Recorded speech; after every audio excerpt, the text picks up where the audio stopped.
All right, today we're going to bring containers for snacks or anything that you want to put in here. Now, this one, if you guys can see, there's 8 trays in here. Each one's individually. You could wash it when you set it up. You could put 2 of them if you want, put some extra food. They give you utensils, if you guys can see that, scoopers and so forth. Now, the best part about it, I like about, is that it has a airtight seal. And this part right here is one of my favorite ones. This becomes like a handle here. So what I'm gonna do here, I like to graze on things, right? And healthy stuff at night. You want to play some games or hanging around with your buddies, and you want to have some snacks in here.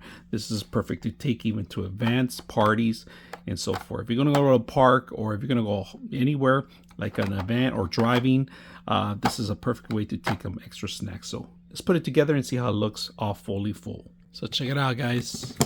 Handle is included. I'm doing this one hand. Look how simple it is. Unlocking it. Simple as that. You can remove the actual cover. And there's all pretty much what I set up in here. Pumpkin seeds, some dry fruit, pistachios, sorted dry fruit. So chips, apple chips, and so forth.